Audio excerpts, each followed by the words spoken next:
Hi, I'm Vanessa Lynch, the Pennsylvania Field Organizer for Moms Clean Air Force. Welcome to our next edition of Moms Read for Our Future. Our book for today is Spring After Spring, How Rachel Carson Inspired the Environmental Movement by Stephanie Roth Sisson.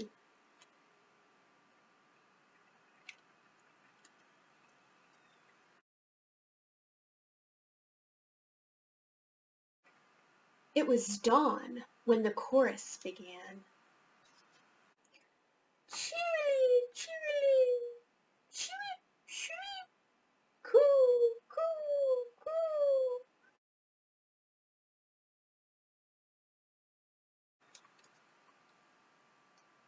Rachel didn't want to miss a note.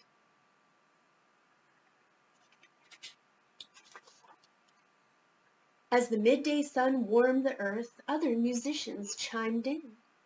Life and music were all around. And wonders big and small. Ribbit, ribbit, ribbit. Chip, chip, chip, chip.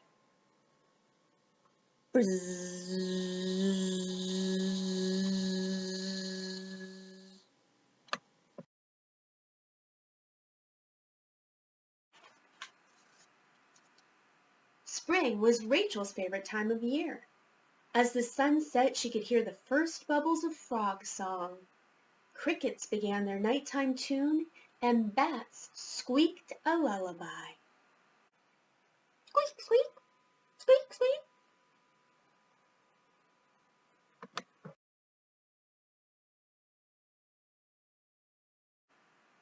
At home, there was a warm supper and a big family. Mom played the piano and Dad sang songs and read stories. Rachel's favorites were those about the sea.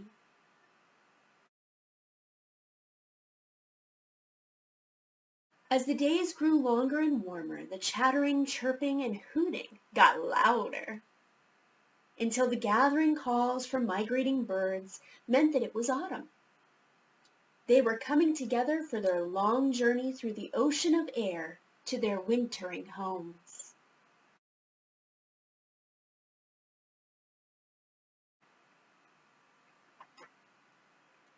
But not everyone left. Snuggled under a warm blanket, Rachel drew pictures and wrote about the life she experienced all year. She read books about animals and imagined what their lives were like.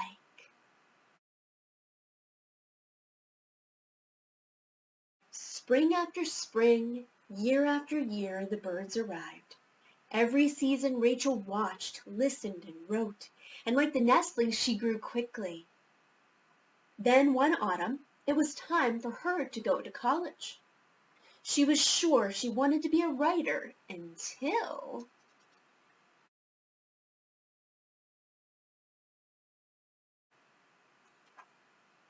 She looked through a microscope and saw a small world in a drop of water. Tiny sea plants and animals. Rachel was amazed and in love.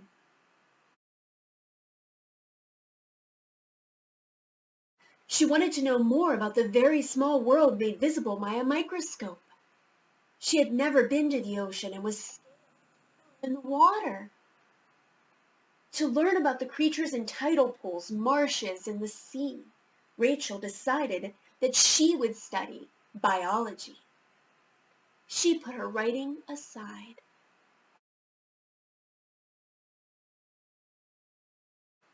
After she finished school, Rachel worked as a scientist and compiled information about the ocean. Now for her job, she wanted to know what it was like to actually be underwater. She was still scared, but she went anyway.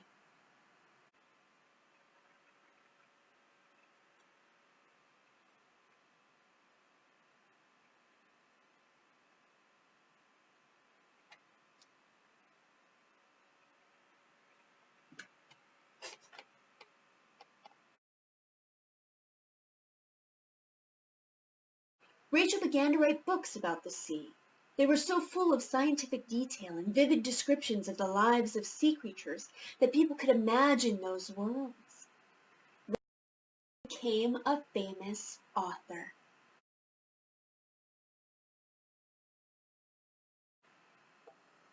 But there was something wrong. All around, nature's voices were going quiet.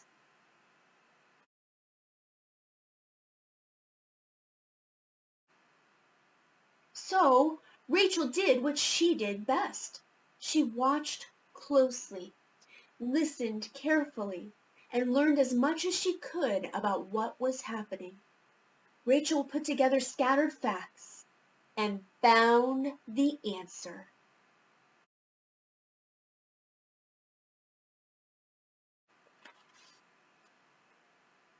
People wanted to kill bugs that ate their plants and bothered them and sometimes even made them sick. Chemists created new poisons to solve the insect problems that seemed to work and seemed to be harmless to other creatures and humans. These poisonous chemicals were quickly used everywhere in huge amounts because people thought they were safe. But Rachel found evidence that the poisons were not safe.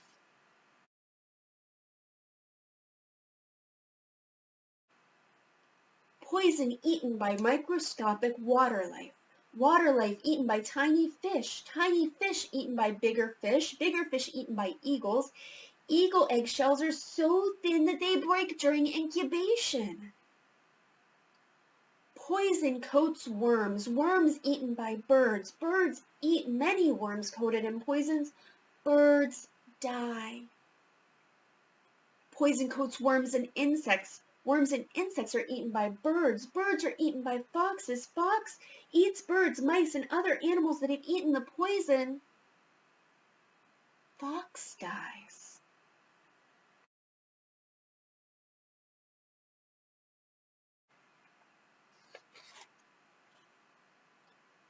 Rachel wrote a book to tell people what she had learned.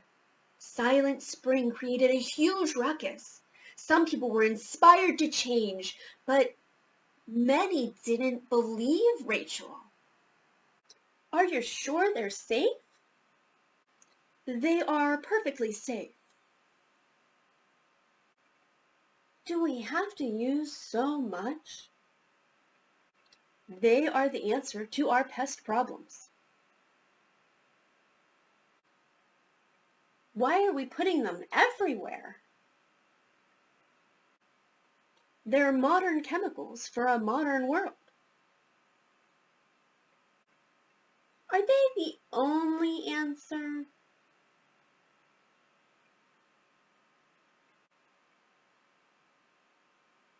Trust us. Eventually, President Kennedy took notice and began an investigation to find out what was true.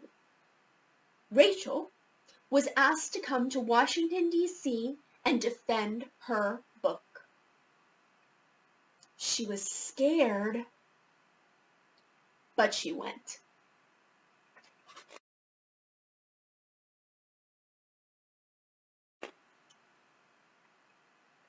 Rachel's testimony in Washington and her writing in Silent Spring made people see that they have an effect on the environment and the other creatures that they share the world with.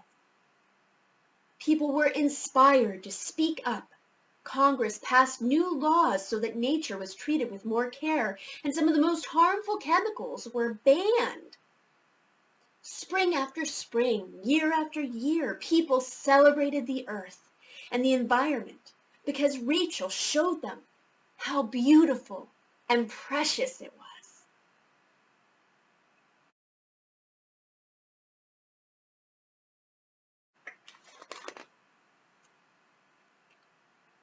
But Rachel went home and continued watching and listening. In the morning she went out among the tide pools and gathered specimens. In the afternoon she carefully studied them and took notes on her observations.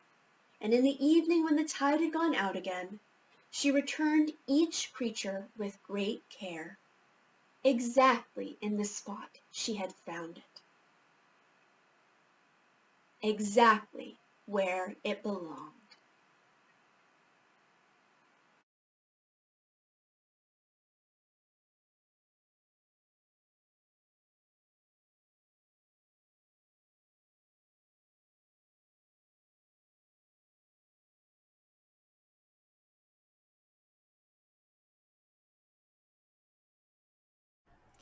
Mom's Clean Air Force is a community of over 1 million parents united against air and climate pollution to protect our children's health. Moms Read for Our Future is a story time dedicated to reading about environmental and conservation-based books for our youngest learners. Remember, no one is too small to change the world, and no change is too small to make a difference.